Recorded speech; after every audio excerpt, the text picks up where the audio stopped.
So our first speaker today, we're going to be talking about climate change and gardening. They're going to overlap some. It's an important enough issue that's fine as far as I'm concerned. Juliana is going to talk with us predominantly about the science, but also about how it applies to gardening. And Tom's going to talk about the gardening, but also how the science impacts that. So, Juliana Barrett is with University of Connecticut Sea Grant College Program and the Department of Extension. Her work focuses on climate adaptation and resilience, as well as coastal habitat management and restoration, working with Connecticut municipalities, NGOs, and state and federal partners. She's developed numerous tools and websites for coastal residents on native planting and coastal habitats. She has a whole lot more here, and we're just not going to go through it all. She has a doctorate in plant ecology from UConn and is co-author of the Vegetation of Connecticut, and recently celebrated her 10-year anniversary with UConn. Juliana Barrett.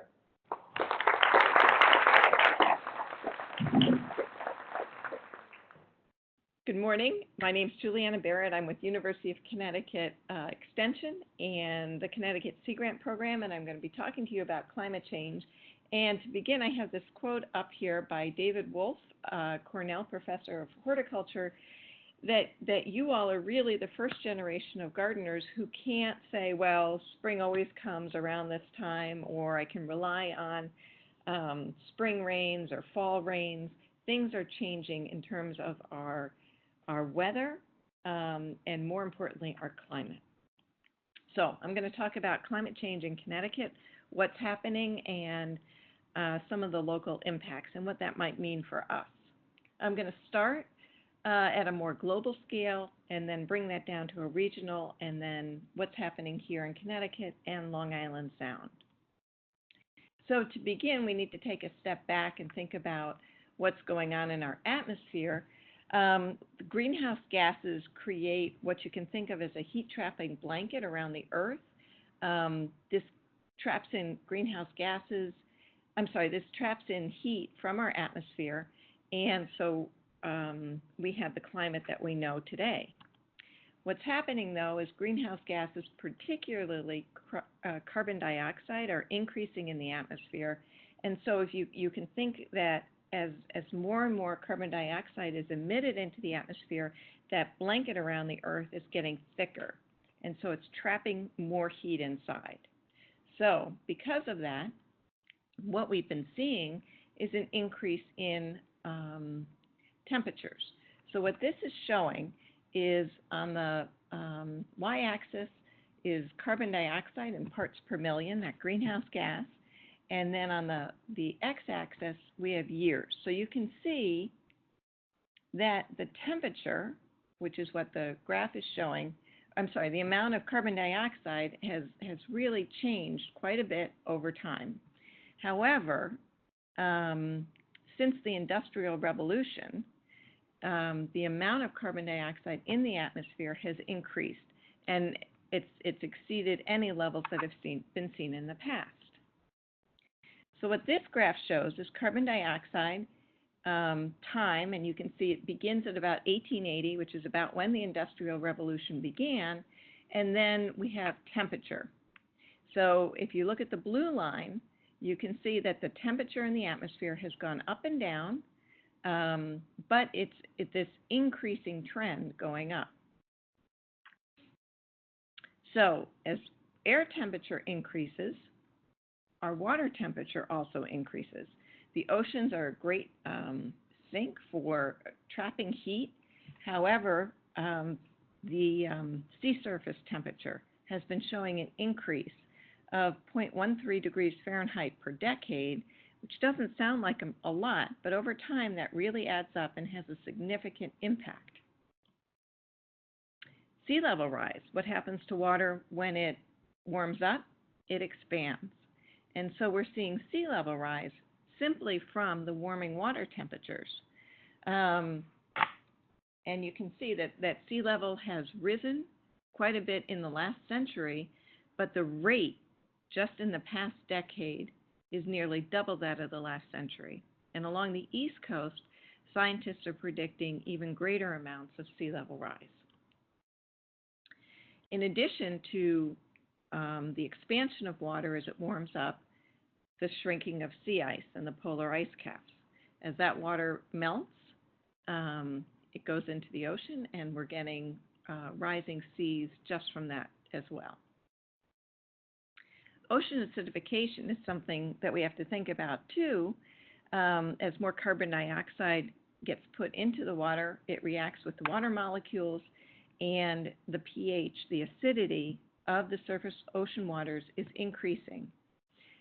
Before the Industrial Revolution, the average pH was 8.2. It is now 8.1, so it's becoming more acidic. And remember, pH is a logarithmic scale, so not a simple correlation. And we have been seeing in parts of both the Atlantic Ocean and the Pacific Ocean impacts to corals from the greater acidity, and shellfish as well. Here in the U.S., in the Northeast, we've been seeing an average increase of about 2 degrees Fahrenheit, with winter temperatures rising almost twice this much in the last century.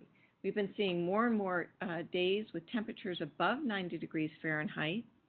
And did anybody even know that there's actually a National Heat Awareness Day? There's been more and more information on respite centers, more and more awareness of heat waves and what to do in those times. So the positive side is that we're seeing a bit longer of a growing season, but that's tied to precipitation and the need to make sure if we're going to be growing more things for a longer period of time, we also need the water to keep them going as well.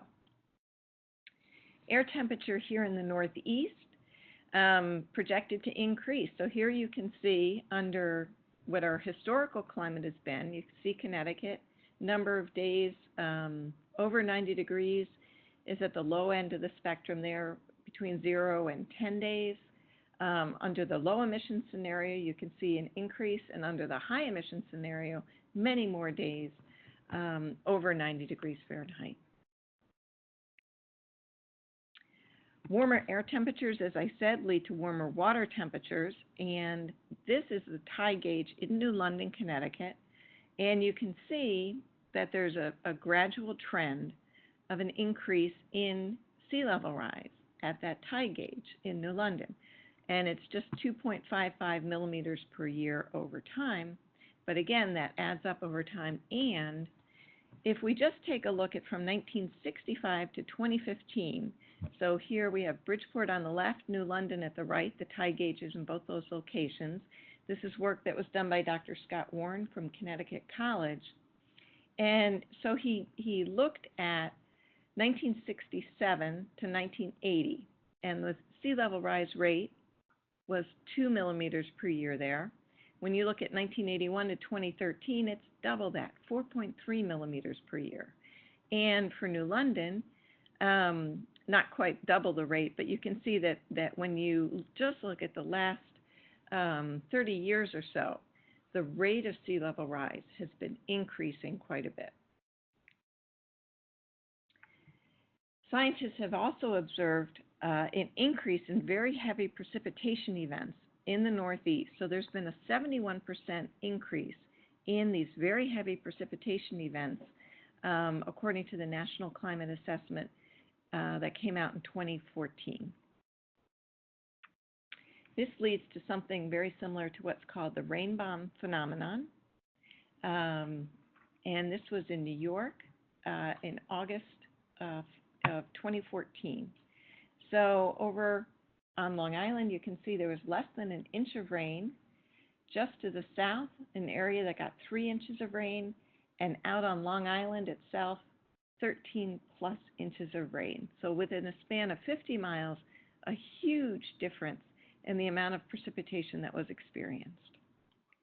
And this is a photo, a series of photos from New Zealand that actually show this kind of rain bomb phenomenon.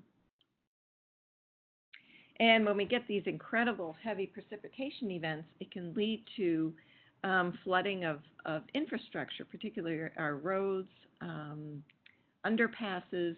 This is stormwater system overload, as you can see. And this is happening in communities here in Connecticut. So within Long Island Sound, to move to the water side, the temperature of Long Island Sound has increased almost 2 degrees Fahrenheit since 1900. There have been impacts to the flora and fauna and to water quality, and sea level on the East Coast is predicted to rise between 2 to 4 feet by 2100 under an intermediate sea level rise scenario. Connecticut DEP and UConn Department of Marine Sciences have looked at the temperature trends and the trawl data that has been collected for many, many years by these two groups, and they've been seeing a change in the species of fish that are being captured in the trawls, with an increase in the more southern species. This happened in 2012. There were record high temperatures that caused a shutdown of millstone in Waterford. And one of the big questions that scientists are looking at is, because of these warming trends, both in the water and the air temperature, will we have more storms like Hurricane Sandy? And according to NOAA's predictions, there was a 2013 study where they looked at the intermediate high scenario in terms of climate change and emissions, with a prediction of 2 to 4 feet of sea level rise by 2100. A storm like Hurricane Sandy could recur once a year or even more frequently for much of the coast from Connecticut to southern New Jersey. And when we do have storms like this, even just tropical storms, when Sandy hit us here in Connecticut, it wasn't even a hurricane. It was, they call it a superstorm. It had become this mega nor'easter. And so this is erosion. So in the top you can see a huge creek, and the sand and the soil actually went up to the edge of the stone there. So a huge amount has been washed away. On the right is an exposed septic system, and on the left is erosion caused by overtopping of a seawall. So these seawalls, even though people tend to think that they're safe behind a wall, are not really as safe as people may think them to be. And so when we have huge erosive events, we're looking at loss of the tax base, which is what many coastal towns rely on. And with these heavy precipitation events, they can easily wash away roads. It wasn't too long ago in southeastern Connecticut that there was one of these major precipitation events that washed out roads and culverts. And this was after Irene. This is a photo from the U.S. Geological Survey. So this is when Tropical Storm Irene traveled up inland and hit Vermont very, very hard in terms of the amount of rainfall. And this is the water and all the sediment and debris that was in that water coming down from Vermont. So we're looking at the Connecticut River, and at the bottom of the screen is Long Island Sound. So not only do you get a huge amount of sedimentation and debris, but in this situation here, this was from Irene, there was a huge sewage overflow in one of the wastewater treatment plants. Agricultural fields were flooded, and pumpkins were a huge pumpkin crop loss. And so excess water, when these sewage treatment plants can't handle the amount of rain, the excess water flows untreated into Long Island Sound. So the flip side of that is drought. This year we haven't had to think too much about it, but certainly a year ago there was a lot of consternation about the drought. A lot of the local community-supported agriculture farms the CSAs were having trouble getting water. A lot of it had to be trucked in to many of their fields. And so this was February of 2017. You can see the northwest corner was still in an extreme drought condition. And something that we've really never had to think about here in Connecticut, but wildfires are certainly something to consider when we're thinking about drought and changes in our rainfall patterns. The predictions for the Northeast also include less winter precipitation falling as snow and more as rain, having a reduced snowpack and earlier snowmelt.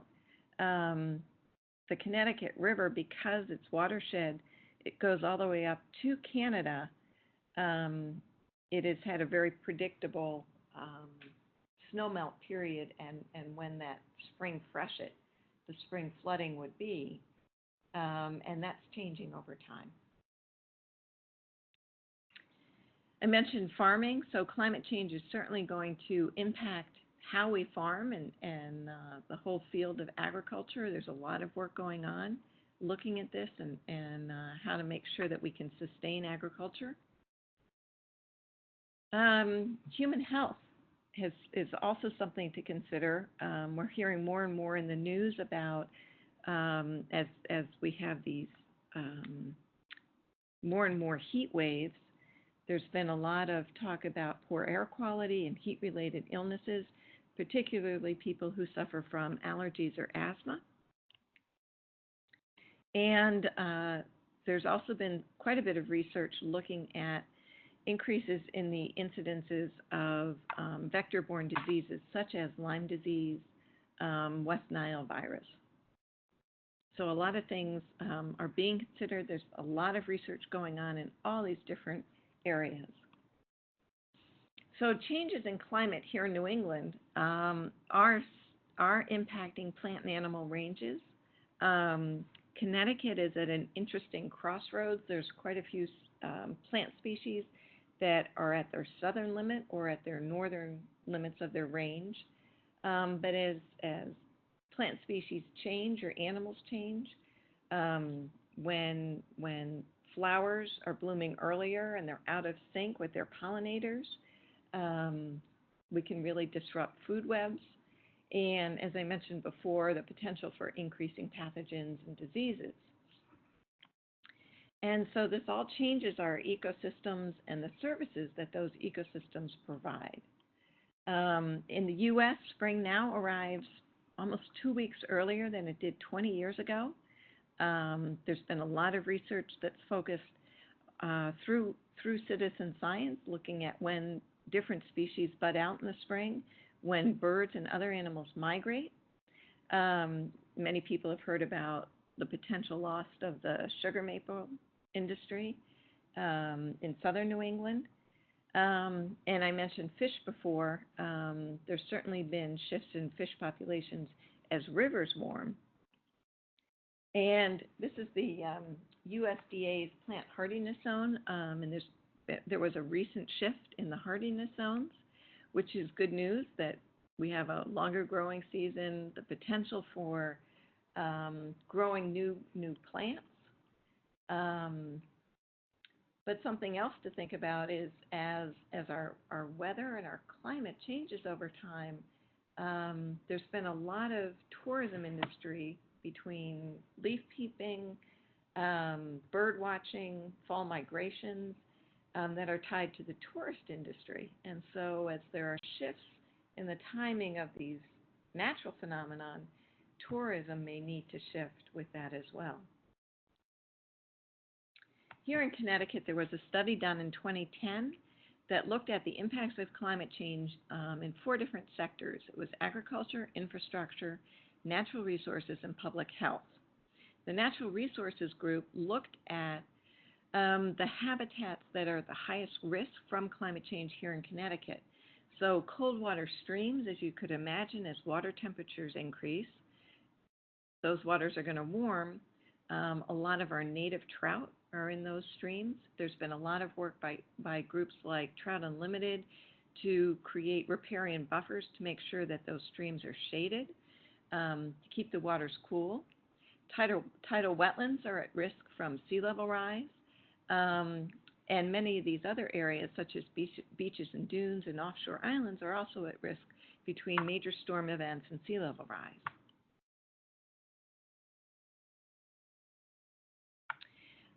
This is Barton Island in Stonington, Connecticut, one of the largest tidal wetlands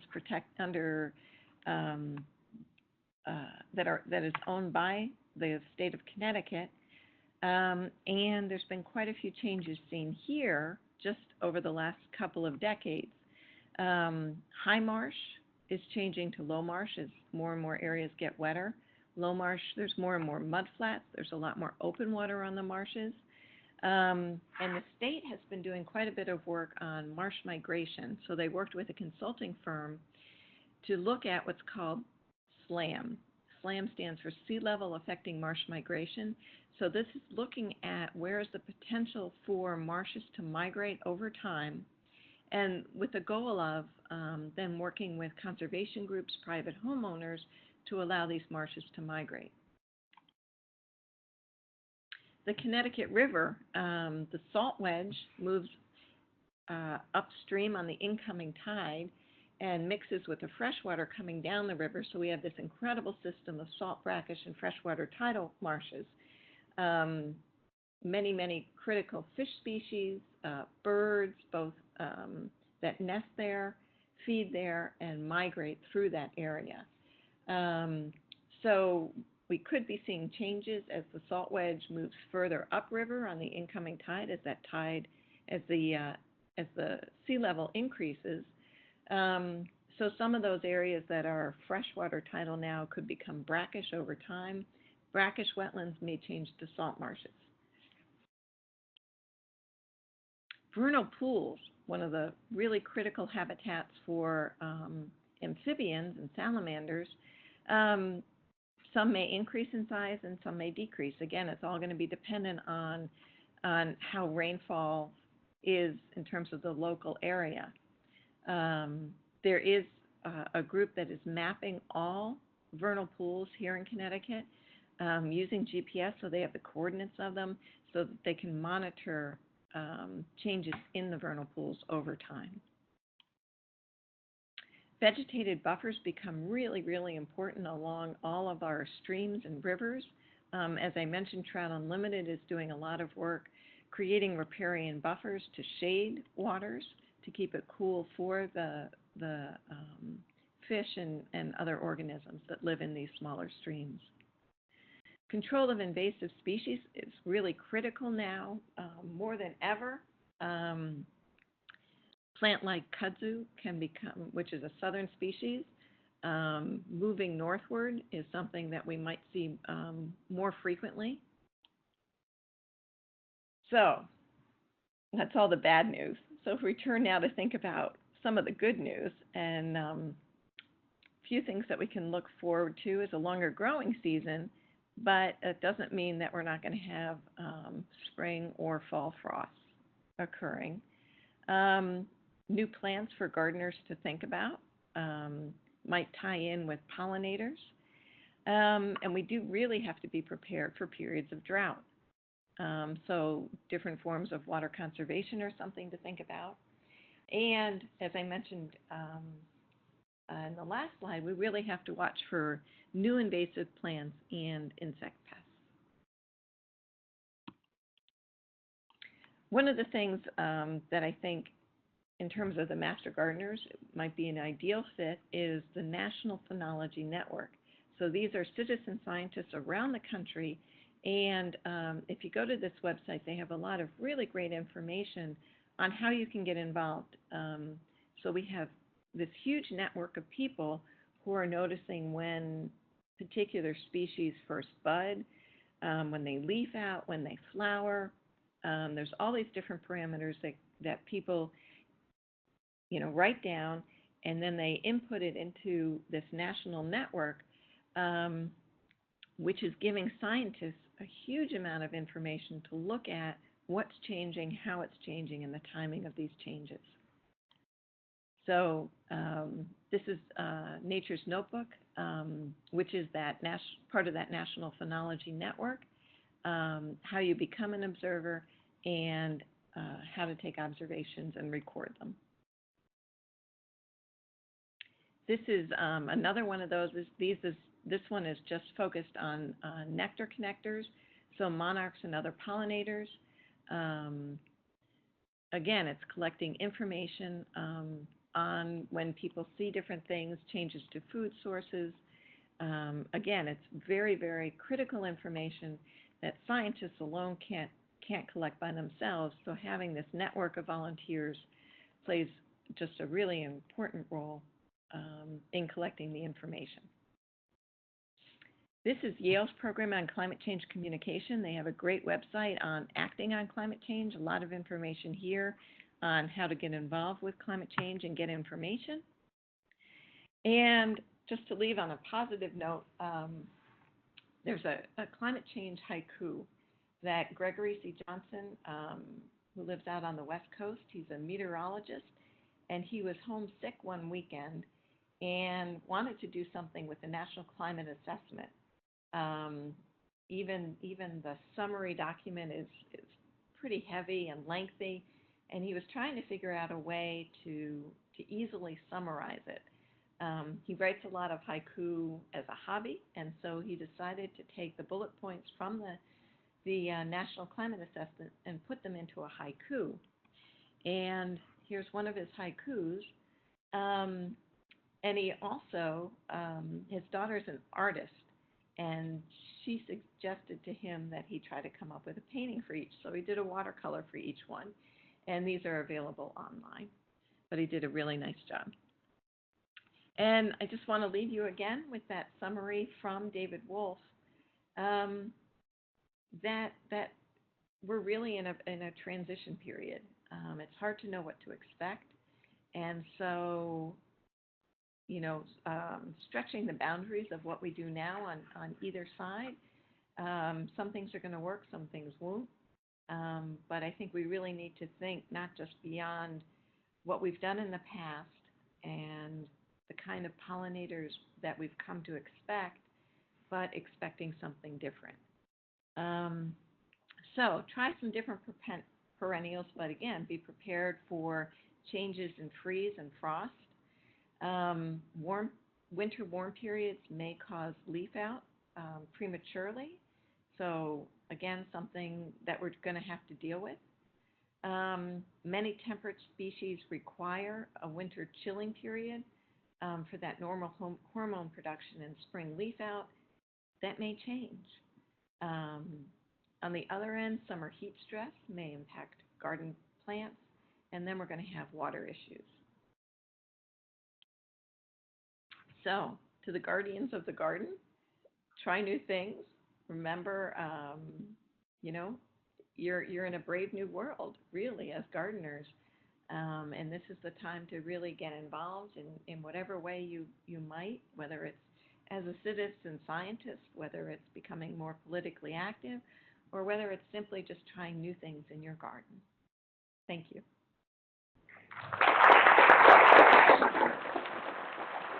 Our next speaker is Tom Christopher. Tom is a whole lot more than the bio he gave me here. He's given me about 4 lines, he's being honest. Tom is a graduate of the New York Botanical Garden School of Professional Horticulture and author of several books, including The New American Landscape, which is a guide to sustainable gardening, and most recently, Garden Revolution, co-authored with Larry Winger. Tom has been in this field for a very, very long time. He's also been an active member of the Connecticut River Society, where I know him from, and he is pretty much an expert on this. So we're going to hand it over to him as he talks about what we can do and how this is going to impact us. Tom? Thank you very much. Can people hear me? Oh, good. I've got what has been terribly described as a large voice. So I will try to make use of it so you can hear me in the back of the room today. I hope I don't relax the people in the front of the room. It's a great honor to be here. Before all you master gardeners, you do such great work and you give back so much to the community. So I'm really honored to speak with you this morning. And I'm going to talk a bit about the greatest challenge facing gardening in our generation, and maybe you might say the greatest challenge facing gardening perhaps ever. So that puts it in context of how important this is. And I'm going to have some suggestions about things we could do, I think, to meet this challenge. And then I hope we'll have plenty of time for question and answers afterwards if you have issues you'd like to raise. So what's the challenge? Well, as Juliana so expertly presented, the climate is changing. The climate is changing with unprecedented speed. I'm going to skip through these first couple of slides because they're kind of redundant now. But this is from an observatory in Hawaii, charting the increase in CO2 in the atmosphere since the 1950s. And you can see how it goes up steadily and it's accelerating. The interesting thing about it is these little zigzags. That's the actual CO2. And do you know why that's happening? It's because in the northern hemisphere, where most of the landmass is, when we hit spring like this, the plants become very active and photosynthesizing, and they absorb a huge amount of CO2. And so the CO2 temporarily drops. And then in the wintertime, when the plants go dormant, the CO2 comes back up. So that gives you an idea of the impact that plants can have, and by extension, our gardens can have on this situation. I'm going to skip through this. This is just another ice core, except it goes back to 800,000 years. So you can see that it really has, been a long process of glacial periods, interglacial periods, and it's all pretty much within the same range, except if you got to the contemporary, which would be somewhere up here. I thought I'd talk a little bit about the climate zone maps. Just a moment. Yeah, some of the impacts of the climate zone, climate change. Winter temperatures in the Northeast have risen an average of 1.3 degrees Fahrenheit per decade the last several decades. So that's changing our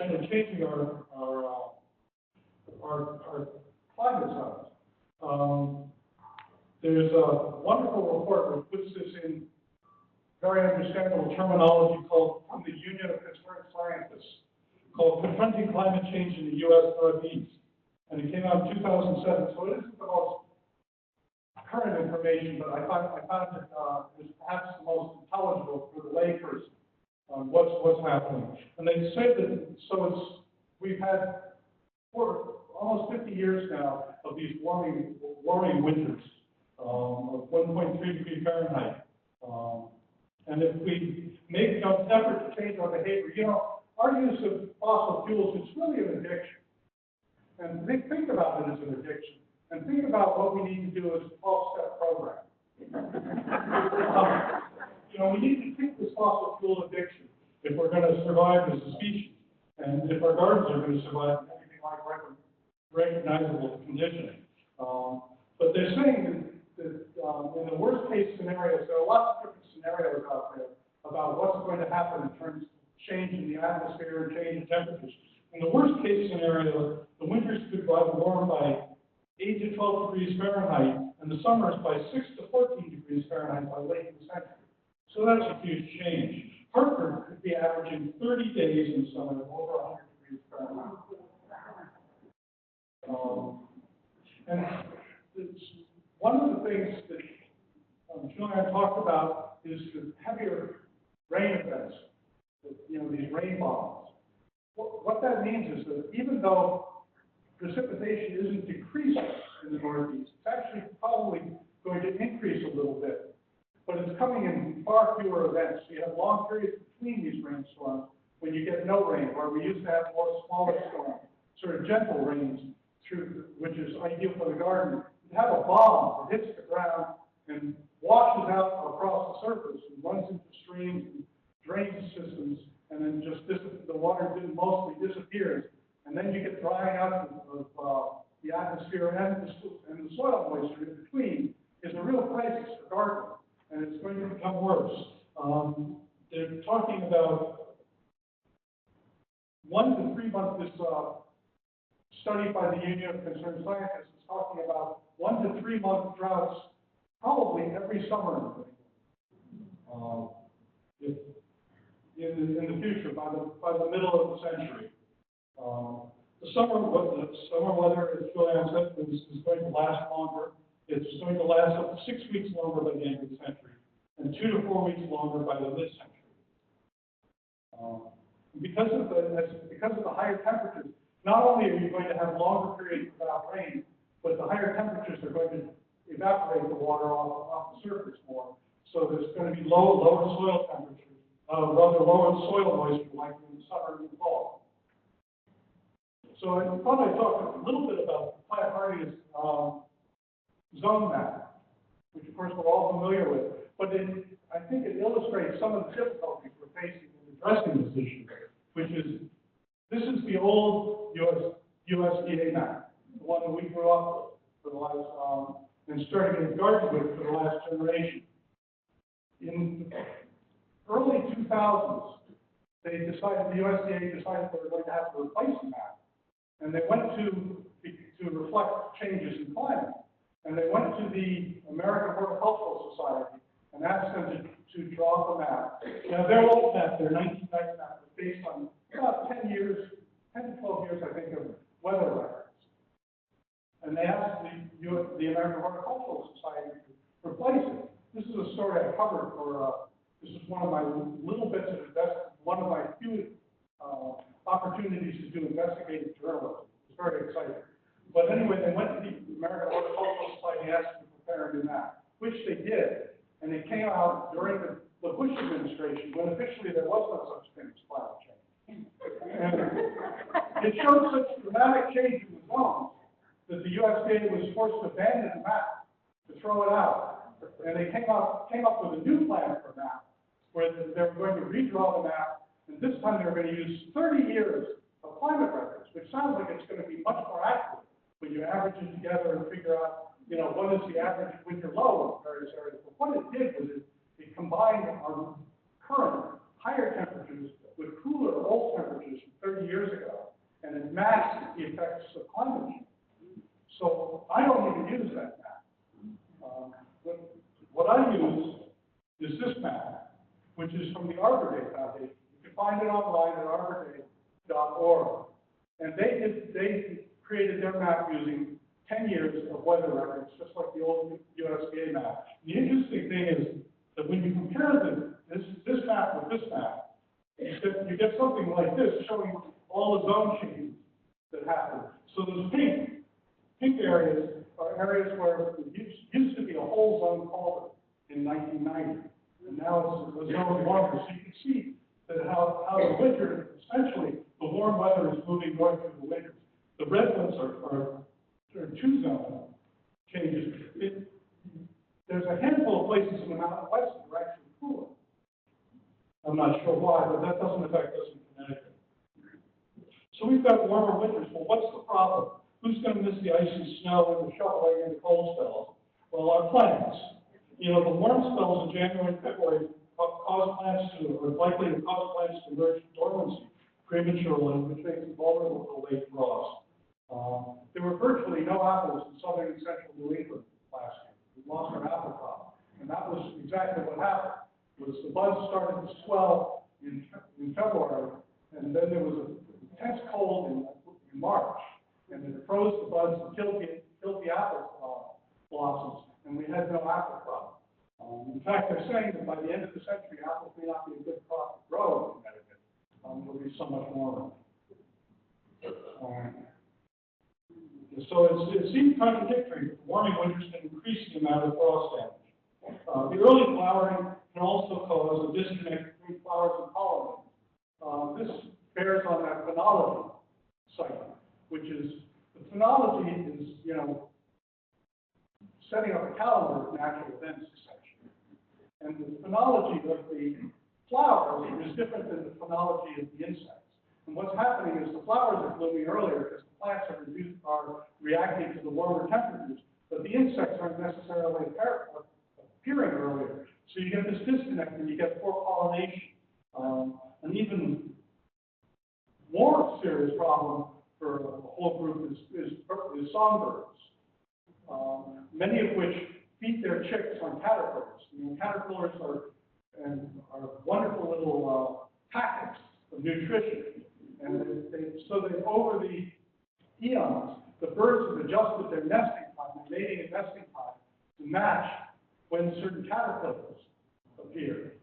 And when you change that and have the caterpillars appearing earlier, because the insects are adjusting to warmer winters and earlier springs, then the birds haven't adjusted as quickly. So what you get are the birds looking for caterpillars, when the caterpillars are past, then the nestlings actually start. So this has become a real problem. There was a classic study in the Netherlands on flycatchers about this, but there's just recently been work done by the Audubon Society in the United States finding this a problem with our songbirds too. So earlier snow melt leads to drier soils in spring. The instructions on the seed packet, plant as soon as the soil could be worked, because the soil in spring so often traditionally has been cold and wet. Well, now it's warmer and drier faster, and that's changing planting times. It's changing growth patterns in the spring. I don't know about you, but I've been having a terrific problem this spring. I have a garden up in the Berkshires where I go on the weekend, so I grow an awful lot of plants as seedlings, and then bring them up there and plant them out. I've been having a heck of a time finding spring weather to plant them out into. I went up there with a whole carload of seedlings to plant last week, and it went up to 90 degrees, and it was summer weather. I couldn't put the poor seedlings out in the 90-degree heat, the intense sunlight. They just wither and die. So I had to stash them and wait until the hospital passed. Warmer winters have also allowed growth for movement of southern pests and weeds. Do any of you recognize that poem? No, I didn't think you would, but you will. It's cousin. The vine that ate the sow. Well, kudzu couldn't survive in the north. Now it can. And we have kudzu in Massachusetts and Connecticut. And it's likely to become more of a problem as time goes by. But the pests are one of the pests that the hemlock woolly adelphia was held at bay for a long time by winter cold. But as the winters have warmed, it's continued to move north. We've got a lot of hemlocks in the southern Berkshires where I go on the weekend. And so far, no woolly adelphia, but it's within a few miles. And these warm winters, I'm sure, are going to bring a lot where we're going to lose all our hemlock. Now they're already gone down in this part of the world, so that's not such an issue. But there's some new pests. This is a southern pine beetle, which attacks pines. I don't know. I see some nodding heads. You're aware of this problem? Yeah, it's been found in Hampton. This is a shot of I think a spruce tree that was found in Hampton in 2015. They attack pines primarily, but also they can attack spruce and hemlock. So the poor hemlocks have another threat. What happens is these insects will go in through bark crevices and then tunnel around in the cambium, the living tissue, making these sort of zigzagging tunnels, and they interrupt the flow of nutrients within the tree, and typically the tree dies once afflicted within 2 to 4 months. Now it's ravaged the pine barrens on Long Island, and it seems poised to cause a lot of problems to the pines in Connecticut too. Southern pine beetle.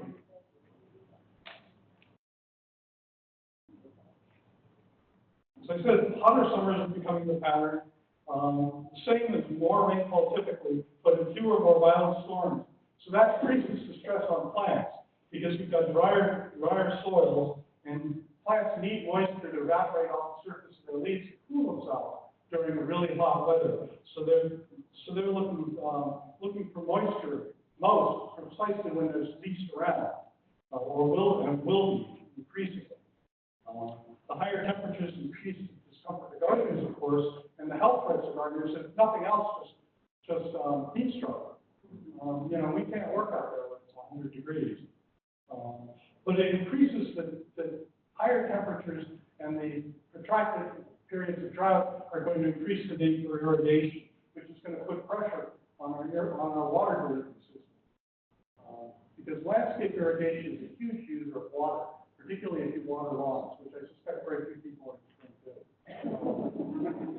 Because you're educated gardeners. But it's a real problem, and it's going to be a bigger problem in the future.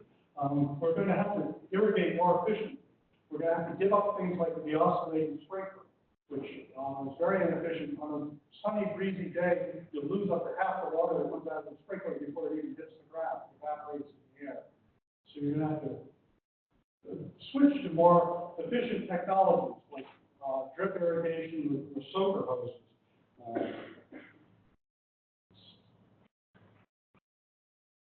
Yeah, there are going to be changes. There are going to be changes to the composition of what we call native flora. By the end of the century, in the worst case scenario, Boston is supposed to have a climate like the climate today in South Carolina. This could be a scene in Boston. 2100. If we take action, it won't come to that. But this gives you an idea of how bad it can be. And it probably changed the northern hardwood forests. Currently we've got our native forests, mostly maple, beech, and yellow birch. Those are the sort of key species in the native forest. It looks like it's going to be switching over the course of the century slowly towards oak hickory, a more southern ecosystem of the forest. What will that do? It'll knock out all foliage this way, for one thing, because the oaks make fairly drab color in the fall, not like the rain colors of the maple. Predicting that the maple syrup industry will move entirely out of Canada. So it's going to bring substantial changes to it. Weeds. We heard a little bit about how weeds can actually benefit from the changes in the climate. Weeds are great opportunists. That's how they seize on any sort of resource that isn't locked up, and they adapt faster than our more desirable plants, which is in fact dandelions. There was a study done on dandelions, the USDA in Beltsville, and they found that in the course of one growing season, dandelions could evolve genetically when they were exposed to drought. But there was a fascinating study done by, I did an article for the New York Times several years ago now, on a guy at the USDA in Beltsville named Lou Ziska, who wanted to have an experiment to see what would happen with weeds in what looks like a future climate. And what he did was he found a spot out in the country in Maryland, outlined a plot, they staked out a plot, and planted weeds. Probably the first person in history who's deliberately done that. Planted like 30 different kinds of weeds. And then he took a plot in downtown Baltimore. And downtown Baltimore suffers from the heat island effect. There's lots of black tar roofs, lots of pavement, and very little greenery. So it's hotter than the surrounding countryside, particularly in summer, but also in the spring, fall, and winter. And it's also, because of all the auto emissions, it's higher in CO2. In fact, he found that the conditions in downtown Baltimore were very similar to what's being predicted generally for Maryland by the middle of the 21st century. So he said that this was kind of like a look into the future. And he staked out a plot there and planted the weeds there too. What he found was the phenomenal growth of the weeds in the city versus when compared to those in the countryside. This is an ailanthus tree, of course. He found that in the period when he was growing, over the period he was growing the weeds, he found that his ailanthus in the countryside grew 5 feet to 5 feet high, and in the city it grew to 20 feet high. He also found that individual plants, like ragweed, produce more pollen. So that's going to be bad for out of the suburbs. And there's another study found that poison ivy, when exposed to higher levels of CO2, produces more virulent toxins. So that's going to be a concern. Well, what can we do to combat all of this? Let's not make it all gloom and doom. What can we do to break this addiction? What is our 12-step program? Well, one is to use less gas-powered garden equipment. It's typically powered by 2-stroke engines, which burn very dirty. In fact, there's been a lot of exemptions of lawnmowers. until recently, so they didn't have to clean up yet. There was a federal exemption on that, so that they're allowed to pollute more. In fact, a lawnmower, a new riding mower, pollutes about the same as 11 automobiles being driven for the same period of time. So we can cut back on our lawnmower, minimize lawns, and cut back on your lawnmower. That'll have a big impact. And then fertilize accurately. It really, I don't know about you, but I'm always recommending to people that they test their soil. Have their soil tested at UConn. It's a wonderful service, very inexpensive. And how many of us actually do it in our own garden? Oh, good. Well, you're much better than I am. I do it sometimes, but not as often as I should. We shouldn't be adding fertilizer just because it's we think it's good for the plants. It isn't necessarily good for the plants. One thing is there's a terrific environmental cost of most fertilizer, particularly the synthetic ones. The synthetic ones are produced with natural gas, and for each ton of nitrates, the sort of biggest, the first number in the fertilizer formula, and often the largest, particularly in, like, say, lawn fertilizer, it's the first number is nitrates, and they're very high. For each ton of nitrates that they produce in this industrial process, they release, let's see, 4 to 6 tons of CO2 into the atmosphere. So fertilizing your lawn is an expensive process, and it shouldn't be done unless it absolutely needs it. In fact, you can plant clover and have a mulching mower that recycles the clipping, and you can just about eliminate the need for lawn fertilization that way. There's a quick sort of fun fact, or maybe not so fun actually, is that the American homeowners use as much nitrates on their lawns nationwide as all the farmers in India use on all of their farm crops. So we can have a huge impact just one by one, just by de-emphasizing lawn fertilization. The other problem with over-fertilizing is that when you have those nitrates lying around in the soil unused, they tend to off-gas as nitrous oxide, which is one of the greenhouse gases. In fact, it's 300 times as potent as the greenhouse gas is CO2. So you really don't want to release nitrous oxide into the atmosphere. Minimize your use of peat. That's really important. Peatlands are a great reservoir of carbon taken from the atmosphere by plants and put into a stable form that then lies in the ground and isn't re-released. Peatlands cover just about 3% of your surface, so it's not much, but they sequester, they bank about a third of all the organic carbon in the soil from peatland. Now, to produce that bale of stagnant peat, they strip mine the bog.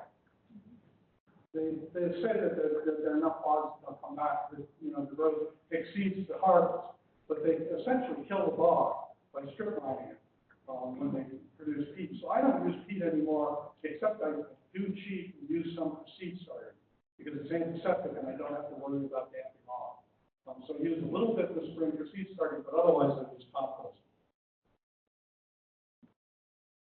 Plant trees. They aren't the cure-all that they were once billed as for climate change, but nonetheless they do sequester. They bank a lot of carbon in their wood. And so if you plant trees and woody shrubs, you can do something towards absorbing carbon from the atmosphere. Compost, of course, is not only a great way to reduce the load on your town's waste disposal system, but it's a great way to produce your own organic matter. De-emphasize digging and tilling. That's sort of traditionally, when I was learning to garden, I was taught that it was sort of the standard part of the gardening year to turn over the soil in the spring and then again in the fall. You don't need to do that. You really can get by. I mean, increasingly finding that you can get by adapting no-till techniques. Farmers are doing it. What happens when you dig up the soil like that, you incorporate a lot of air and expose the organic matter in the soil to the air, and it decomposes and releases CO2 into the atmosphere, releases the banked carbon. So you get a momentary flush of nutrients in the soil, which is why I suspect back in the old days there was a lot of deep plowing. But it's bad for the atmosphere and bad for the soil in the long run. So de-emphasize digging and tilling. And then take advantage of what's happening. You know, all that runoff I was talking about in the big storm events. Trap as much of it you can in rain gardens. The Cooperative Extension has a wonderful brochure on how to create a rain garden.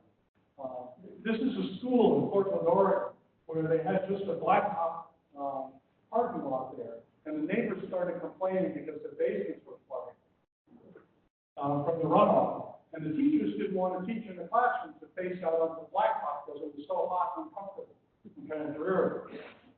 But then they dug these pits around the edges. They took up some of the parking spaces and dug shallow pits, lined them with very porous soil, and planted floodplain plants that are adapted to periodic flooding. And they created this beautiful rain garden. There's a better view of it.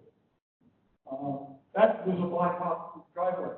Now they no longer have complaints from the neighbors about their basements, but also it's become the sought-after classrooms are the ones looking out on the rain garden, because they're shaded and cool now, whereas before they were exposed to the sun and hot. So that's something you can do. Just trap as much of the rainfall as you can in the rain garden. And then finally, one thing that you've got to be prepared for, particularly if you live in a coastal area of Connecticut, is that there's going to be saltier water. We heard about how the storms blow salt spray inland for miles. But one thing that's happening is as the sea level rises, it's forcing seawater down underneath the land into the aquifers.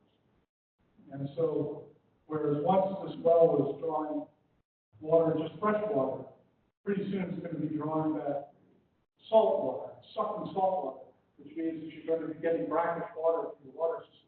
It's not only bad for you, it's bad for the plants.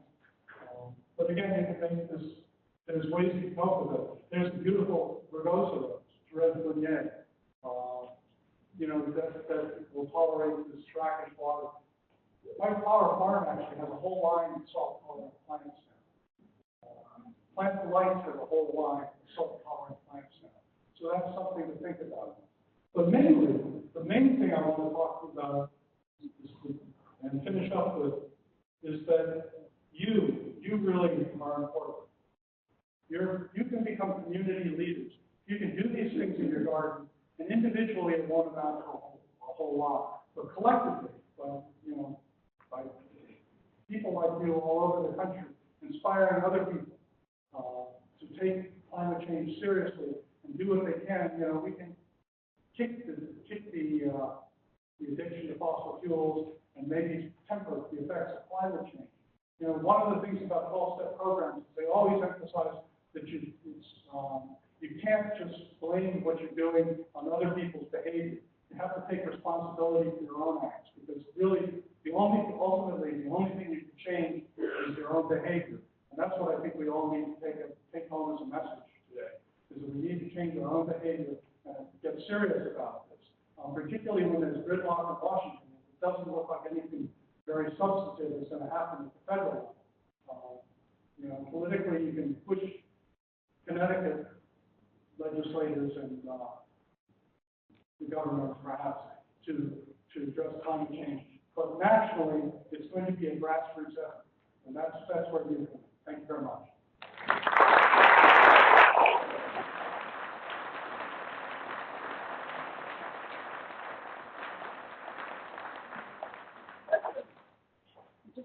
We're going to wave this at you. Okay, I will repeat the question. Yeah. I'm a little surprised that you would select Rosa rugosa as a plant. I live in Guilford, and we recently, a couple years ago, had a big fight. They were redoing Jacob's Beach, and the landscape designer put in Rosa rugosa, but please correct me if I'm wrong. My understanding is not native. Well, not only is it not native, but it's listed as a noxious weed by the USDA. Noxious weed? I'm not aware of that. Where it grows above the floor. No, but, and all right. so. Well, then scratch that last Yeah. line. There are better options. Yeah. Thank you for pointing that out. Sorry, but. No, we had a big fight about it. Yeah. Okay, I'm an old rose enthusiast. Okay. Therese Boudet is close to my heart, Yeah. but I will eschew Therese Boudet in the future. I have a question about the climate change map. Usually it's every 10 years. Are they gonna put it out any sooner than that? Or is it gonna be a 10-year? But they used to do she's asking about the frequency with which they issue the new climate zone maps.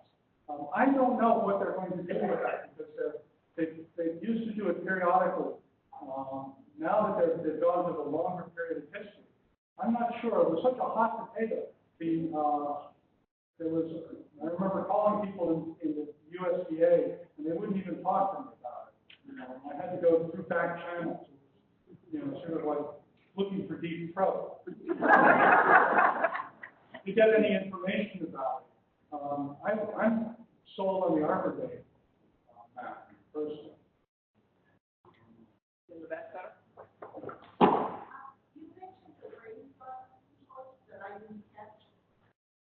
I mentioned what? Rain garden resource. Yes, the Connecticut Cooperative Extension is very much sure on. Anyone else?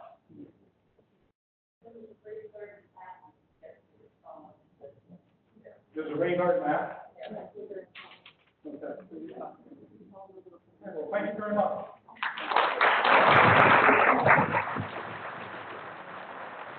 Okay, we've got a brief update on gypsy moths from Gail Reynolds, our Middlesex coordinator out of Hannah. As we were putting the program together earlier this year, it looked like gypsy moths might be a serious problem. What with this lovely rainy weather we're having, that's not so much given anymore, which is good news. But she's going to give a quick update on gypsy moths in Connecticut.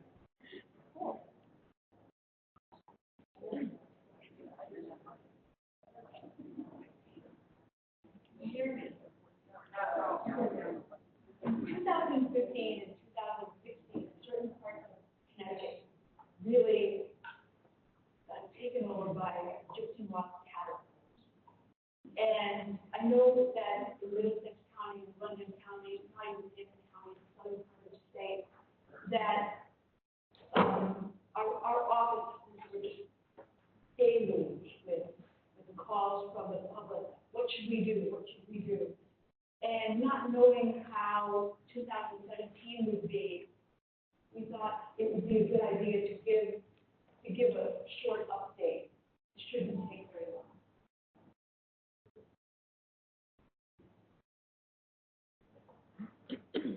Okay, so here's the historical synopsis.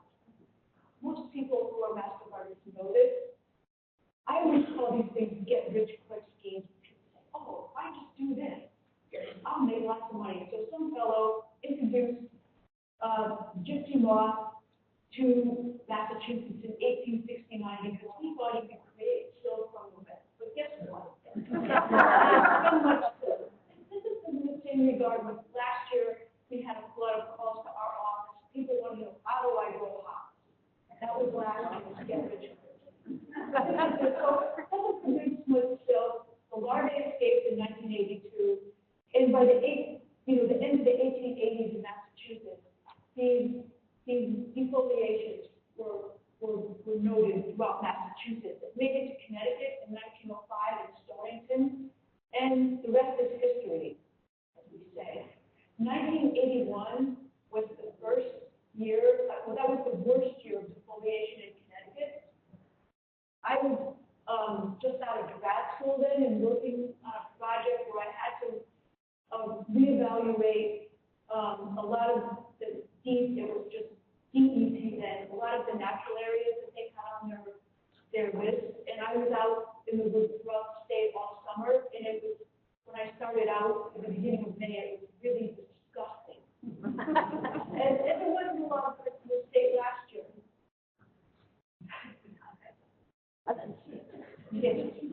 Getting coached here. So, and here are just a few photos. By the way, I'm a ghost of Rose. I found on the picture. I don't think we're Ghost of Rose is banned, but I believe it is on the Invasive. And then there's some of the, I don't know if this has a pointer, there's some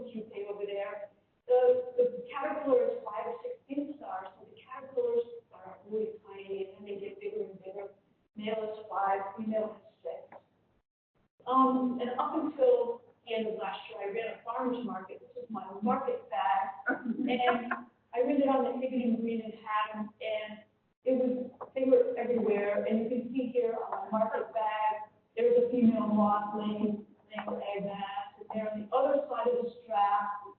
So the adult moth just exists to reproduce. And here was a tree on the green where they were really laying their eggs. There were a lot of males hanging around too. So you can see 2015, and I'm going to walk up here. People listening to this recording won't be able to see me silent up here, but the light green here was a gypsy moth in 2015, and this dark green there was winter moth, which Susan Munger talked about last year. And this is 2016, and all the red here was gypsy moth, but not so much. I don't know, winter moth wasn't on there. So gypsy moth, maybe it wasn't as widespread in 2016, but there were a lot more pockets of it. Okay, so these are the controls. You can scrape the egg masses and drown them in 50% oil, 50% water. Those are the oils, and insecticide and soap, and then canola, mineral, soybean oils. You can have a burlap barrier. The caterpillars will get stuck in there, but you have to kill them afterwards, otherwise they'll just go do their thing again. Or you can have a sticky band, which should be in conjunction with a barrier. And again, you have to dispose of the caterpillars. We have some biological controls. The biggest one is the fungus. And I don't want to try to pronounce it. E. And that requires a moist spring where the fungal spores will propagate. The fungal spores are really hardy. They will persist in the soil for 10 years, but unless it's moist, and what were the last 2 years? Drought years. So that had a lot to do with why the gypsy moth outbreak is so bad. There's also a virus, the nucleopolyhedrosis virus, NPV, and it's characterized when you see the dead caterpillars and they're just sort of round dead, that's from the fungus, but when they're more of a bee dead, that's from the virus. Bee dead virus. And for the Connecticut Agricultural Experiment Station has great fact sheet on this, and they have all the lists of pesticides, biological and non that can be used, but they don't mention the NPV virus. And the product is called GipChat, so I don't know much about it, but it is available. Then there are parasitoid wasps. Over the years, 10 insect parasitoids from Europe and Asia were released many years ago. But the egg masses are so large, there can be up to 1,000 eggs in there that the wasps can't parasitize all of them. And I did have one, if you see that pot over there, Claire Butler looked at it and said, oh, it's parasitized. You can tell by the little holes in it. And then there's also BT variety K, which I'm listing under a biological control, but some people also give a chemical control here. But it must be ingested by the caterpillar to have an effect. It kills all caterpillars, not just gypsy moth caterpillars. And it must be applied when the caterpillars have just emerged. And maybe, I think it was last week, my husband and I were lounging in our hot tub when a truck pulled up to our neighbor's house and just started spraying all their trees. So we figured it must have been BTK they were spraying, using. And then the physical controls. Oh no, I did the wrong way. Sorry. Biological controls, and the chemical controls. And I refer everybody to Table 1 in Kirby Stafford's fact sheet, because he updated in March 2017. It tells you everything you need to know. I'm not going to even try to repeat it. So just refer to that. There's several restricted use products for licensed pesticide applicators. And again, starting, I believe this year, the neonics, but it is restricted. So there's some myths. Gypsy moth caterpillars bite. We had had people call our office in early May, and also I saw just on like town websites and Facebook, it bit me. They don't invite you into the hairs that you came into contact with, and since it was so windy when they emerged, I think that people had a lot more skin contact with the hairs than they had in the past. I know every year, every office gets a few saddleback caterpillars in, or like, what is this thing doing? Well, gypsy moths have the same thing. They contain histamine, which does cause contact dermatitis. Gypsy moth caterpillars have nests. You have to get the nests. They don't have nests. People confuse them with pieces of tent caterpillars, which emerge at the same time. And then another one that people have, I've been doing some outreach lately, people say, well, the fungus won't work till the next year. And that's not true because, as I said, the spores are very, very resilient. So we have had a great May, great spring. And so I think I'm getting the hang of it. This is, again, we have the at the Extension Center in Middlesex County and Paddock, and the pinot was just covered and covered and covered with egg masses. So you can see, I took this picture on May 4th, where there's the caterpillars are beginning to emerge. And we have to hope for rain. And I found this picture, and I said, well, is this picture not a good picture? Some people construe it as being maybe racist or something. I hope not. It came from a Native American group that I found. But we have to do our rain dance. And I think a lot of people did that enough because we had a lot of wet weather in April and May. And that is weather conditions that are very conducive to the fungal spores growing.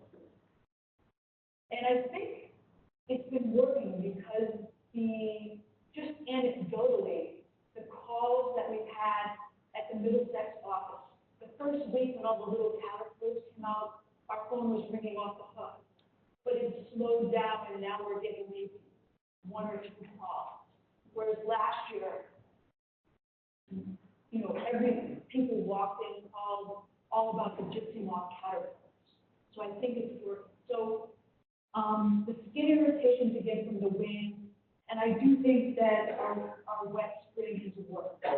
And now I just want to leave you with the funniest gypsy moth story from our office from last year. Last year we had some person brought in this jar of cool water that had these things floating around it. And I didn't know what they were. This is from under our microscope in the office. I took a picture. And I thought it was kind of moss or something. And I looked, and all the master gardeners looked, and I sent it back to Joan Allen. She had no idea what it was. And Joan shared it with Pam Cooper, who of course said, that's caterpillar poop. She would, and their pool was right under a oak tree. So with the gypsy moth living oak trees. So that was our funny story. That was one of our funny stories last year. And these are what I think are the best references. I can share this if you'd like. And then any questions? I know we're all pretty well educated. Are these slides going to be on? I can make them available. Yeah. I'm sorry, here I am. I was the one. Repeat the question. The question was, will the slides be available? And yes, I will make them available.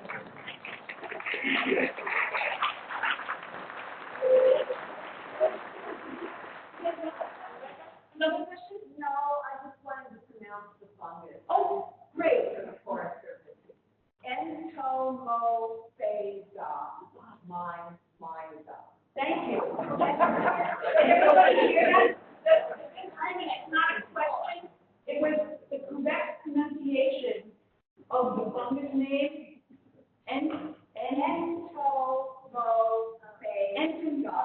bodega, my God. Okay, I have everybody.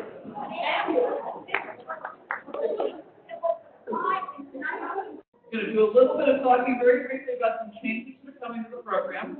Anybody who took the class this year or mentoring class this year has seen some of that. But we're looking at dragging ourselves into the 21st century. It's a bit of a leap. We're going to go right over the 20th century. I don't think we have what we're in. So real quick review, this is all stuff you know, some of you extremely well just a year ago. But how our program works. It's 100 classroom hours, during the winter through January through April, 60 hours of volunteer work through the summer, diagnostic clinics throughout the summer, and that infamous TSP that we all suffered through at one point or another. It's a lot of work condensed into a fairly brief period of time, particularly in that January through April period. And as you know, why are you here today? Because in order to stay certified, you have to go to your annual hot topics class, and you have to do some community outreach, continuing on 10 hours in the office, or diagnostics and 10 hours out in the community. And this is follows. Who are we? And this is where some of the issue comes in. Because we are a specific demographic, and it's a demographic that is, I hate to say it, we're aging. The average age in class is again 55 plus. I broke the 50 barrier this year with our Hartford County class. The average age is 48. Oh. Most of the folks who take this class are retired or have substantial improved time and job flexibility because you have that one full day a week for 16 weeks. That's a killer for folks who have a job. Again, skews our population older. Nothing wrong with that, but it limits who we get. We all tend to have some significant personal gardening experience, and we have a strong environmental ethic. That's why we're here today. Yeah, we're baby boomers. Like it or not, that's who our men gardeners in Connecticut today. Again, the current class format is a day-long class once a week, 6 hours of lecture for 16 weeks. How many of you were bright and perky at 1:30 in the afternoon on hour 5? Trust me, we saw those eyes. Sometimes they were mine. It was a very traditional lecture format, sage on the stage, as Jean phrased it. And you get all of this information, loads and loads of information, but we didn't have a whole lot of practical experience applying that to the public. We had the infamous manual. That thing that made the shoulder go down on one side. We didn't. So we're looking at and developing and moving to a hybrid class format. It will always have a hands-on component. It will always have an in-class component. That's not going away. But we're splitting it up so that there will be 2 to 3 hours of self-learning and discovery online before you come to class each week. And then there will be a half-day class, 3 to 4 hours in class, that might be a continuation of a lecture. It will include hands-on experience, and it will include hands-on diagnostics. We're going to provide better training to translate all of that great knowledge you're getting and be able to communicate that research-based knowledge to our clients. In short, it allows greater flexibility for both students and the program. The binder, the infamous 3-4-inch binder. We all remember that. Probably taking up space on bookshelves for all of you, or maybe wedged under something balanced out. We're going to Vegetated, which is an online classroom program that UConn uses, so that all of this information in that infamous binder and then some will be online. And at this point, I'm turning it over to you to explain all of this good stuff. Okay. So, thank you. In case you haven't met me, I'm Jean Benson, and I'm out of college. And I'm going to say with the mic in a little different way, see if we can get a better recording on it. So, you've heard Sarah talk about where we are as baby boomers. What we're really trying to do now is move forward, not just for us, but the infamous millennials. And they're the next up upcoming generation. So if you could look 10 years down the road, right? Think about who the millennials are. They will be buying houses. They will be doing their home gardening. They are the generation that has not been taught gardening from their grandparents. So it is our job to make sure that our program is taking temporary. One of the ways we're looking at improving it is bringing it into Blackboard. That's a technical term. Blackboard is a course or classroom management system that UConn uses for all of their online classes. So it's a tool that we have access to as a program within UConn.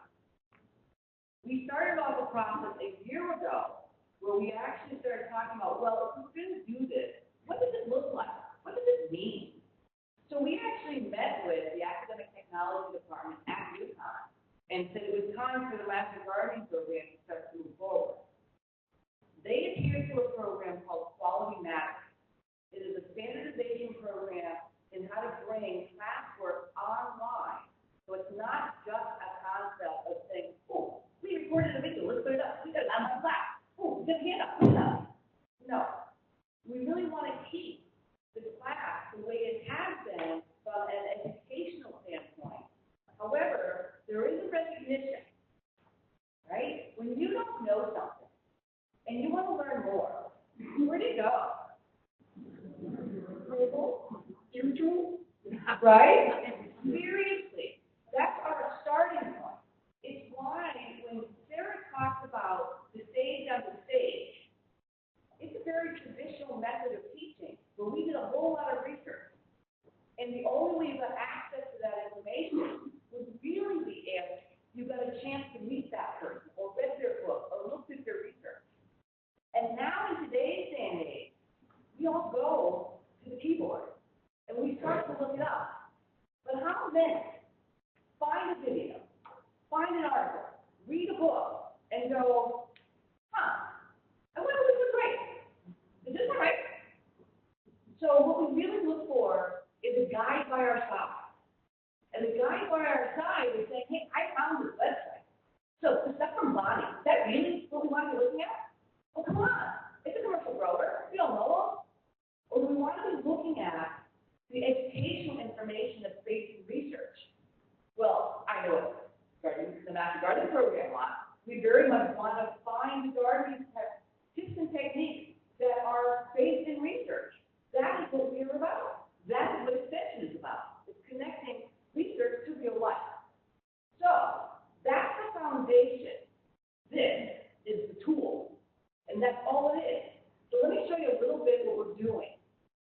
Not only did we start with the academic technology department that gave us a good grounding on what we should be doing, there was a core group of the coordinators who got together and reviewed all of the objectives per module for the entire course.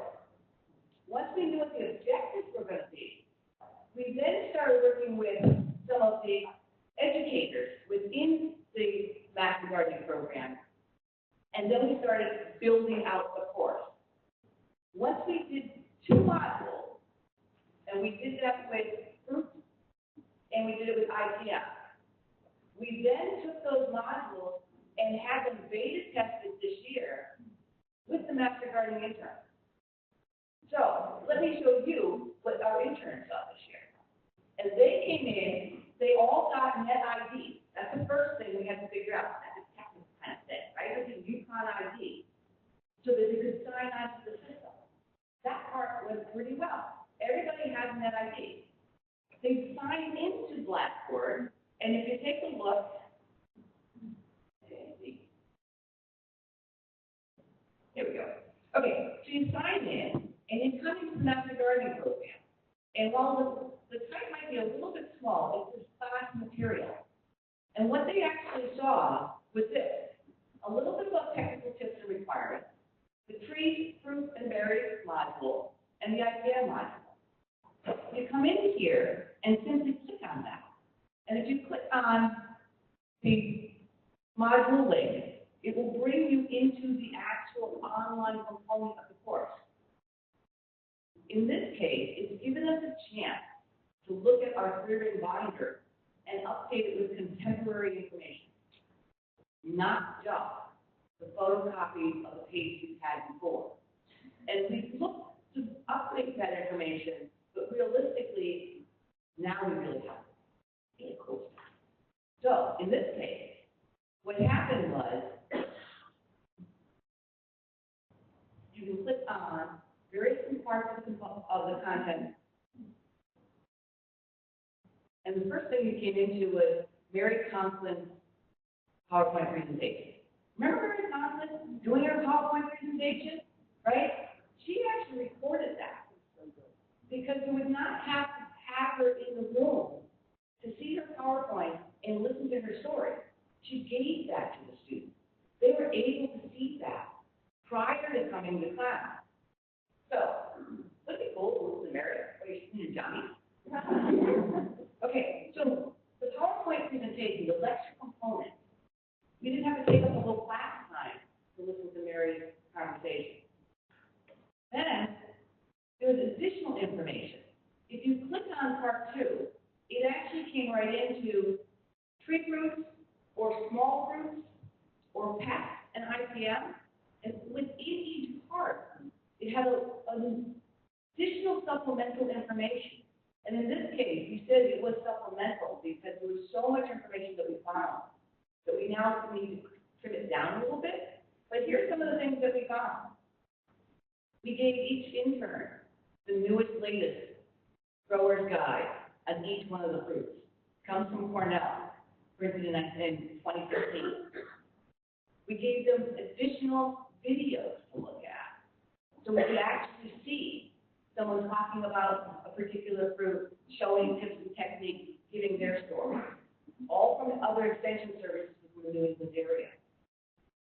We also provided a way to check your knowledge.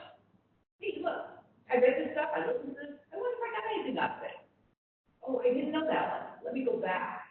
So you have an opportunity to come back and forth now, and while you're sitting there in your junkie, test your own knowledge and gather some of this information.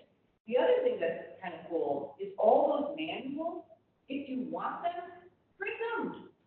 They're yours. They're awesome reference guides. If you don't want them, download them to your PC and just have them online. And of course, you can download them to your phone and make them mobile. So the reality is, because we can now be the guide by their side, we're giving a lot of information that folks can look at home in their own time. Because, I know with PowerPoint and have the extension, folks standing in front of us talking to us is awesome. But as I just renamed you as Terry. The reality is, by 1:30 in the afternoon, it's like drinking from a fire hose. You heard so much. You're soaking wet, right? But how much did you remember? Here you have the opportunity to go back at your own time and go back and listen or check on it again. Then, here you go. Mary didn't come to class. What Mary actually did give us all the information to meet the objective. And then, as coordinators, we ran the class 9 to 12, or 9 to 12:30. And we actually came up with hands-on examples that the students had to do in class. And an example might be, I just moved to Greater Hartford area. I have a 2-acre seasonal plant, and there's an old orchard on it. Can I do it? Can I grow it? What can I do? Do I have to take long living trees? Or somebody in the room worked with his team to talk about some grape growing. And they actually came up with a whole company on Grumpy grapes. grumpy grapes. And they had this whole skit they did. But what they did was they took about 45 minutes to work together as a team to come up with some really good information on how to go ahead and present that back to the client or the customer, right, to the homeowner. Then they got the opportunity to stand up in front of the room and do some public speaking. We had a lot of fun with it. We even had one group who wanted to go into a podcast of it. So if we could do the podcast, some of these videos will now be our videos, not just other extension office videos. So then, one last bonus, Mary Conklin actually did a hands-on pruning session up at our farm in Bloomfield. And all interns were invited to come there on a given day. This year, we only had the opportunity to get, in time, we're going to get one session set up. But in future years, we want to have two sessions, one east, one west, so that people who really want to come will have an option to couple days and also some power time. So, as you can see, the course is as robust as ever, even maybe more so. But the reality is it's not going to be from a fire hose for 7 or 8 or 9 hours.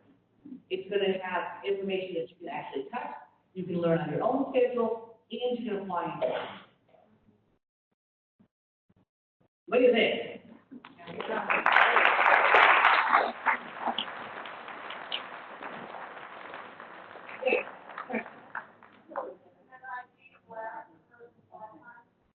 So does the net ID, the UConn net ID, last a lifetime?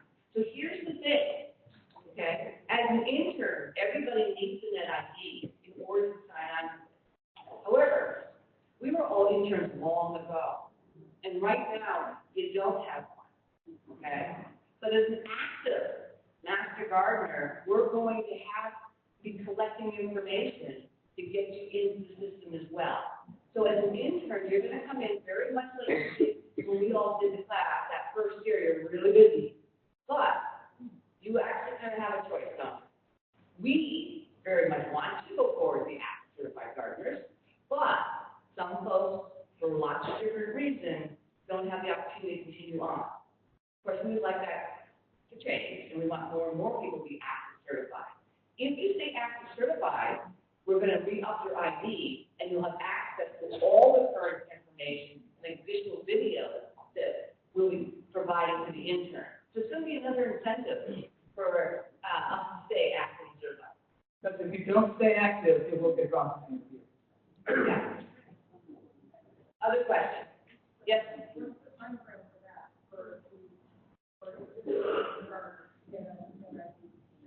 So the question was, what is the time frame for the current active certified gardeners to get a net ID?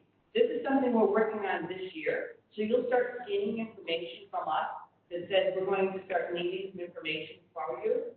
The process right now is the fact that we need, obviously, first name, last name, an email address, and then your social security and your birthday. So we have to go back. Right. But it's why we can't ask that now. That is correct. Okay? And it's not something we're going to ask out. Hey, but by the way, what is your social security number? I won't tell anybody else. It's going to be a process. We're not even fully online yet. That was next year's class. So probably we'll start seeing this come into place next year. Right. But the active certified, we'll start talking about what the process will look like.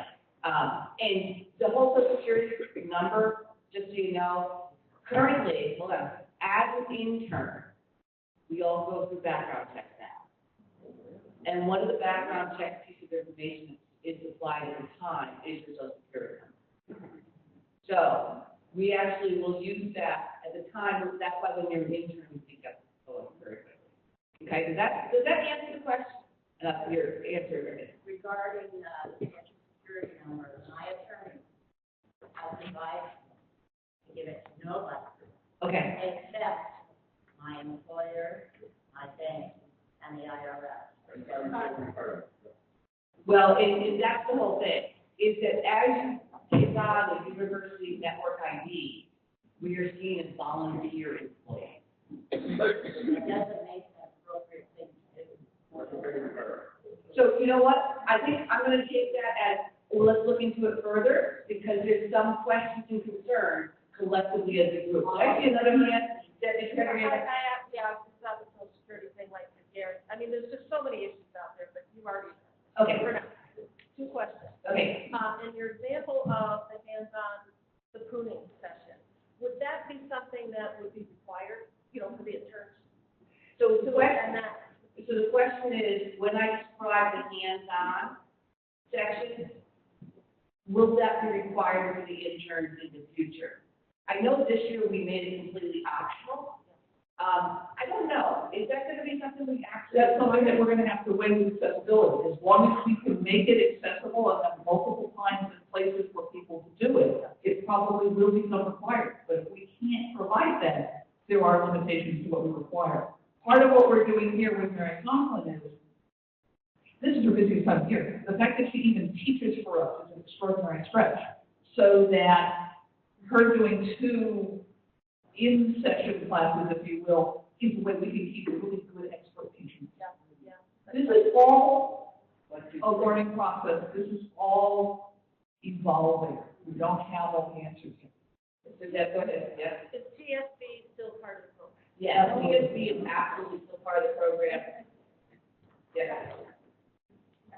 That was your question? Okay, John. I was just gonna say that some of the hands-on training is what is gonna be going on in the classroom. The pruning thing was an on-site demonstration. We may be doing other hands-on in the classroom. So what John is saying is that the hands-on will be in the classroom and the pruning was sort of extracurricular, if you will, at least at this point. Other questions, right here in the front and then.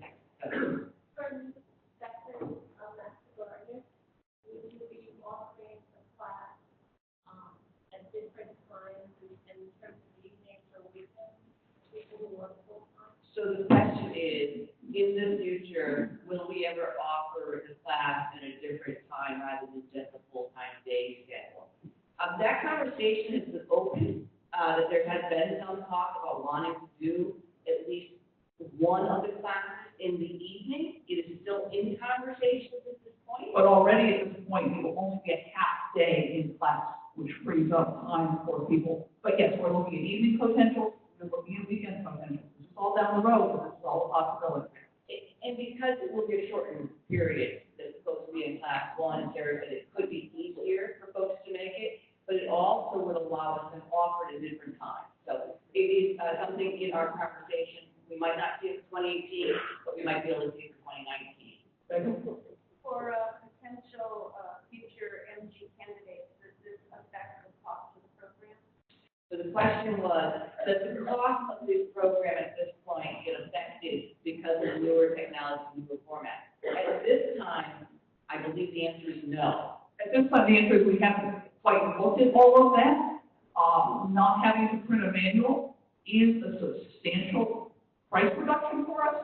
Making the course a little bit more accessible is something we would like, financially, is something we would like to do. Right now, we're concentrating on making it happen, and then we'll play with it, making it accessible. Okay, I put Karen's way in the back, and then do 1, 2, 3. So go ahead, Karen. What is your schedule for doing more modules? What is the schedule to actually bring this online? It will be fully online for the class of 2018. So in January, we will offer this as the model. We are currently set up with appointments throughout the summer to work with the educators to start curating information, to actually start setting up these modules. Be on the lookout. You will get an ask from our coordinators to say, come on down and help work with some of these educators and help test us. All of the educators have said they think this is great. They've also said that either I don't have the time or I don't know how. So we're going to team each educator up with somebody to make this happen. Okay, I saw a bunch of hands. Let's go top row, left hand side. Yep.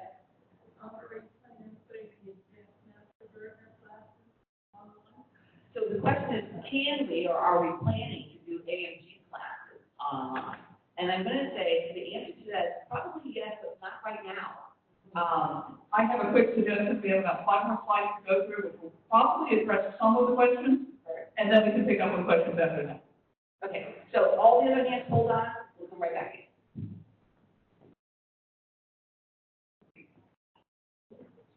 Go ahead. Okay, we've actually talked about some of this on cruise through, but again, the in-class segment, the idea is much more hands-on. We may do the more in-depth discussion of a particular topic with the instructor. In most cases, the instructor will be in class. Mary is going to be the exception on that. So the instructor who does the material that's seen online will be in class to follow up with. We'll be doing small group projects and presentations, as Jean talked about. we'll be doing hands-on diagnostics of IT. So that hands-on stuff that normally you don't get to the office, we're going to start doing in the winter. And again, we've gone through this, we started the conversion, we went to curriculum review, evaluation criteria, digital content, started to expand that bookshelf, if you will, that's on Blackboard with both required and supplemental material. We did 2 hybrid class sections this year, and based on the feedback from students, the instructors, and the coordinators, we've been able to fine-tune that.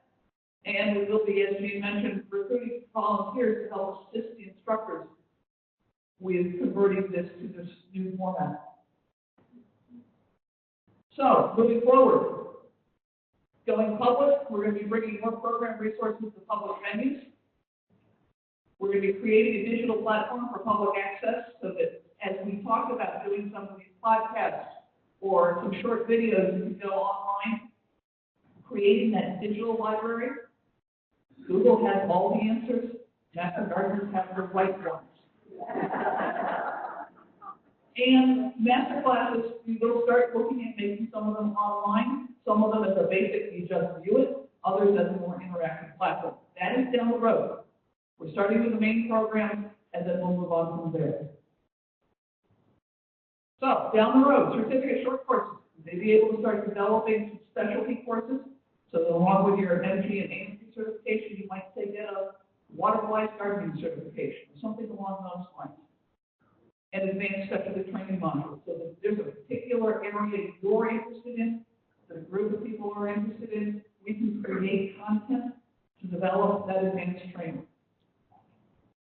And now we get to the question about master classes and where we're going. Along with all of this is that we don't have enough that we're playing with.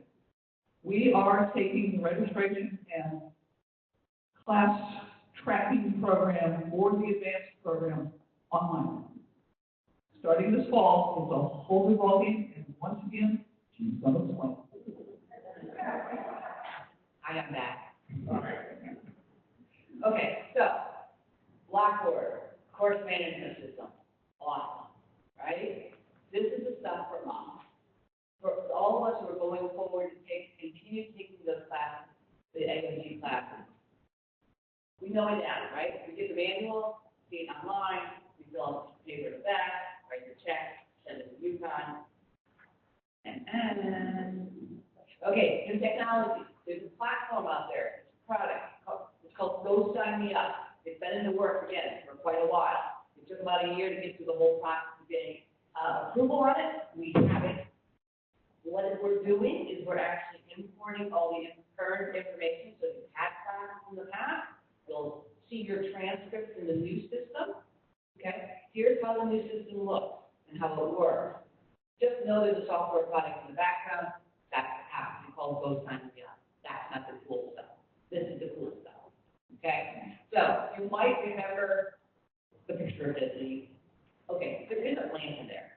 But there's this cover for this current winter-springtime catalog.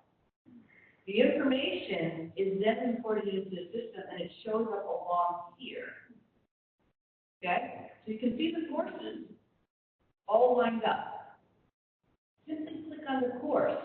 When you click on the course, it will bring you into a screen. Well, you can't read that from 50 feet out. What I can tell you it says is there's a description of the course right here. It tells you who the main contact is. So if you have follow-up questions, you can come right here. It tells you the number of credit hours. It gives you the direction, the actual address, and a map. Over here, dates and times, right? Start on the 24th at 1 o'clock, go to 3. It tells you the number of hours, and it tells you what the registration deadline is. Also gives you a bio of the actual presenter. Right now, we don't have a cool little picture of Dr. Kirsten Martin, St. Joe's, but we will.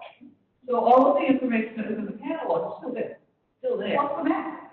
That's a little bit more. Because over here, it'll tell you,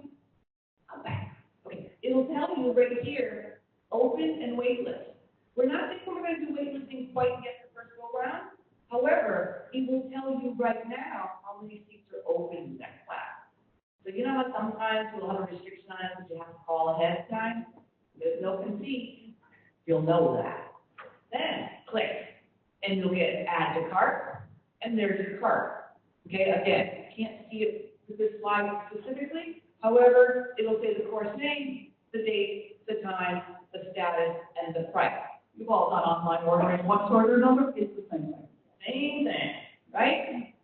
If you want to add another course, click on it. Add it to your cart. Then process the payment. And it just simply comes up to the credit card online screen. Okay? That's it. Place your order. And still pay by check, so it's plugged in the phone. There you go. Okay? So, questions on that one? Yes. It will be absolutely available this coming September when we start registering for the fall winter.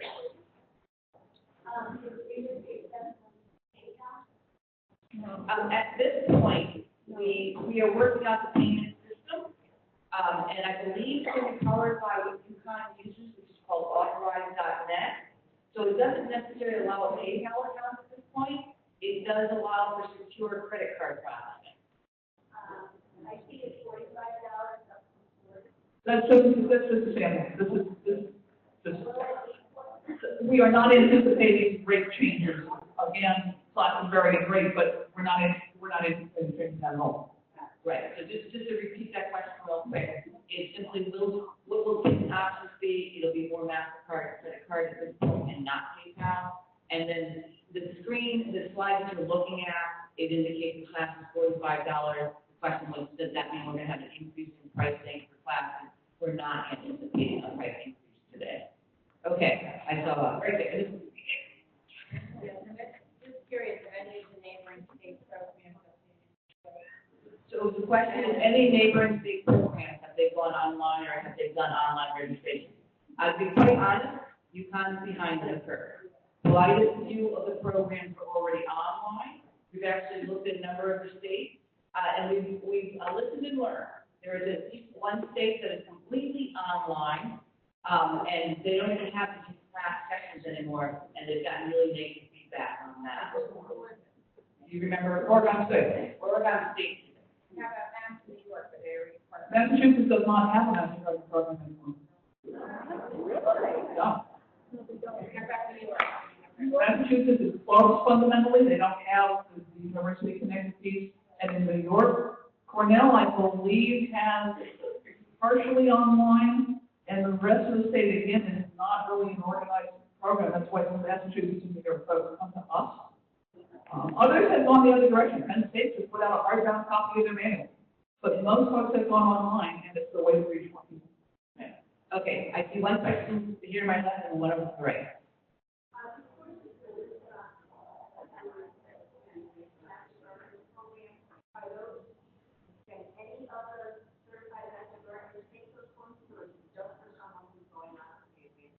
No, as it is now, those programs are available to anyone who look at the general public. The general public has a different rate structure.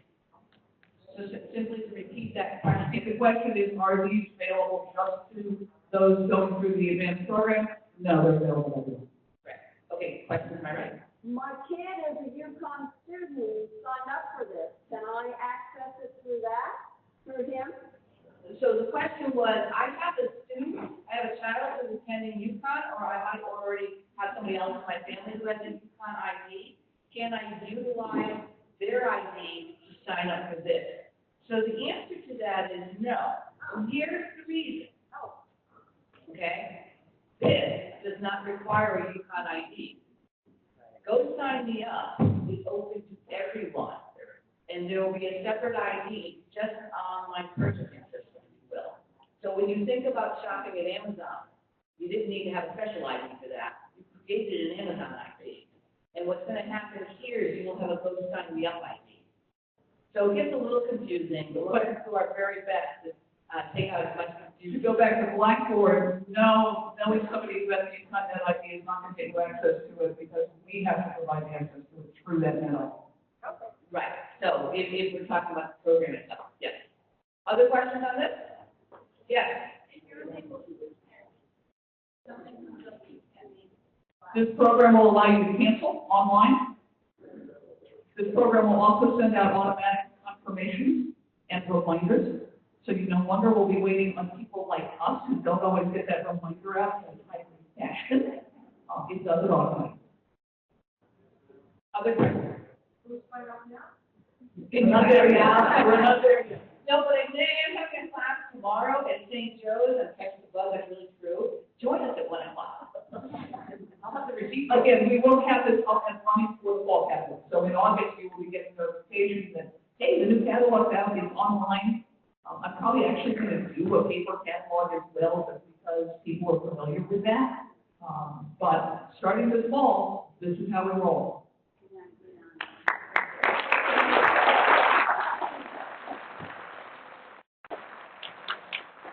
Now, we're talking about this whole new wild, wonderful system of registration. I would like to do a special shout out at the moment to the one person who has made the AMP program work for the last, I don't know how many years.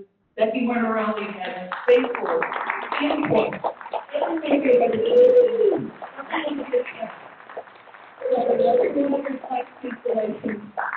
It's going to be a well-preserved vacation once this goes on. Thank you, thank you, thank you.